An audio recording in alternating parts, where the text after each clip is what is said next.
factors affecting speed of sound in air.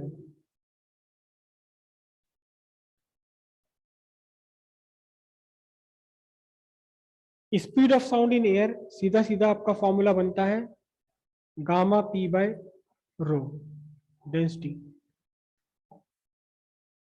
तो यहां से सबसे पहला फैक्टर दिखाई देता है प्रेशर। इस फॉर्मूले के अकॉर्डिंग साफ साफ पता लग रहा है कि velocity of sound in air directly proportional to square root of pressure. तो यहां इस फॉर्मूले से साफ साफ दिखाई देता है कि velocity is directly proportional to the square root of pressure, means increasing the pressure will increase the velocity of sound in air. फॉर्मूले में आ रहा है प्रेशर डायरेक्ट, लेकिन ऐसा नहीं है।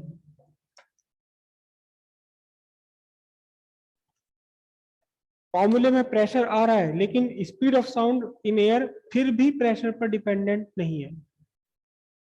उसका रीजन क्या है? अगर आप एक सिलेंडर में गैस आप ले लें,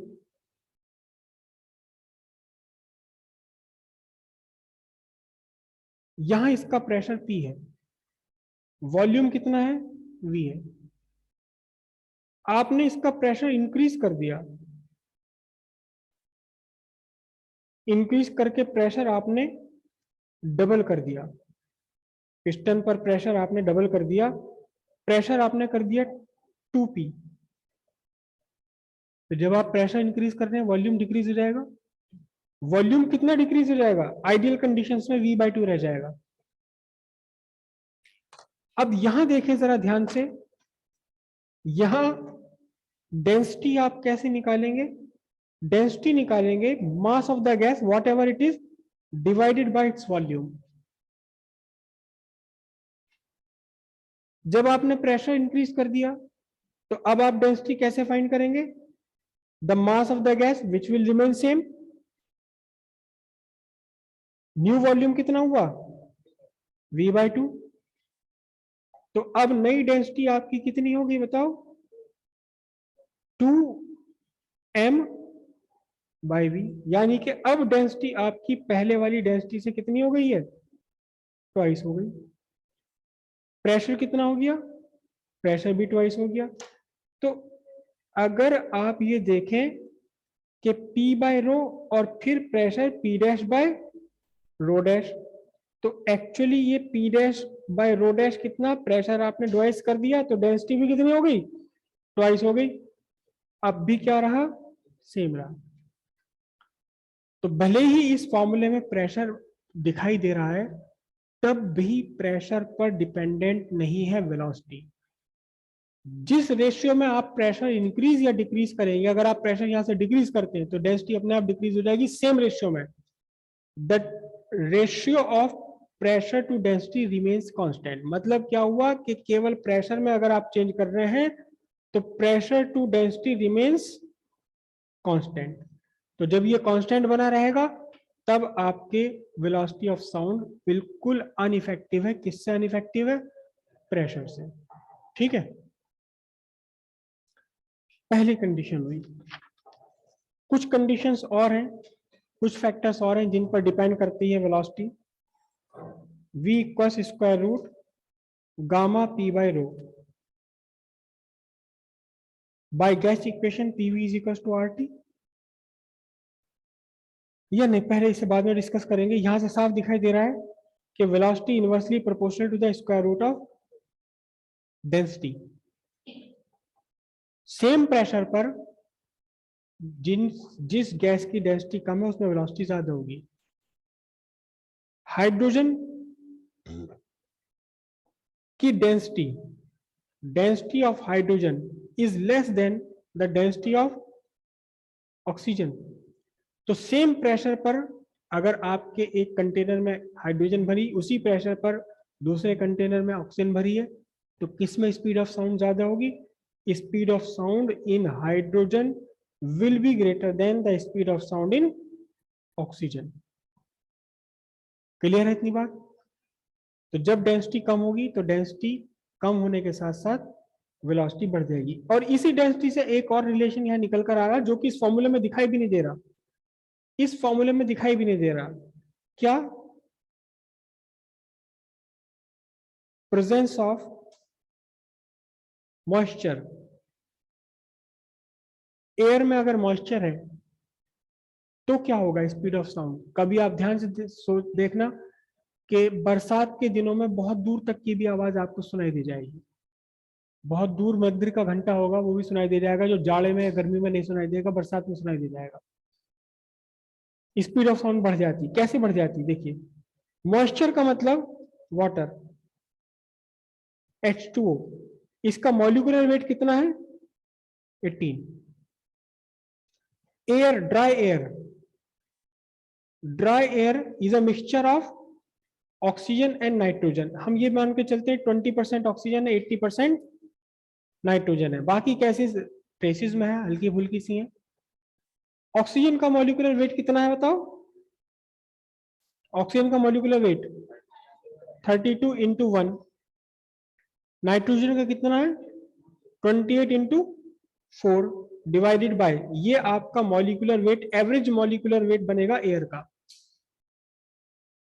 कितना आएगा जरा करना कैलकुलेट। ये निकल कर आया आपका 28.8 एवरेज मॉलिक्यूलर वेट निकल कर आया है। लेकिन जब इसमें आपने मॉइस्चर जोड़ दी, मॉइस्चर भी तो गैस की फॉर्म में है, तब उसका मॉलिक्यूलर वेट कितना है? 18 है। तो जब आपने एयर में जिसका मॉलिक्यूलर वेट 28.8 था उसमें आपने मॉइस्चर भेज दी, वाटर वेपर्स भेज दिए, तो अब एवरेज मॉलिक्यूलर वेट 28.8 से भी कम हो जाएगा। मतलब क्या हुआ? मतलब ये हुआ कि density of moist air is less than the density of what? Dry air. Moist air की डेंसिटी ड्राई एयर की डेंसिटी से कम होती है। और सीधी सी बात है कि डेंसिटी के इनवर्सली प्रोपोर्शनल है, तो सीधा हिसाब क्या बना कि velocity in moist air is greater than the velocity of sound in dry air. तो वाटर वेपर्स आ जाने से वेलोसिटी बढ़ जाती है। इसीलिए बरसात के मौसम में ज्यादा दूर तक की आवाजें सुनाई दे सकती हैं। कभी आप ध्यान से देखना कि जिस मंदिर के घंटे की आवाज आपको जाड़े में गर्मी में नहीं सुनाई देती, बरसात में उसकी आवाज सुनाई दे जाएगी आपको। मॉइस्चर है, स्पीड ऑफ साउंड बढ़ गई। और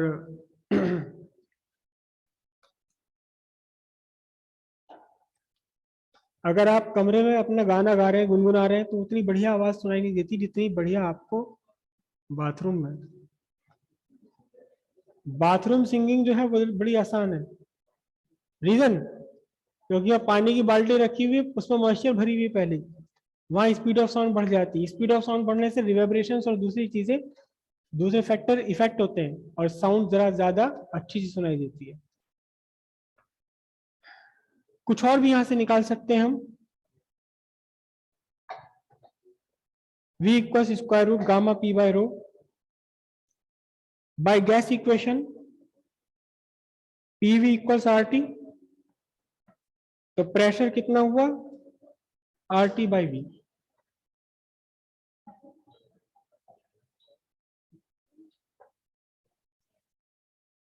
अब वेलोसिटी ऑफ साउंड,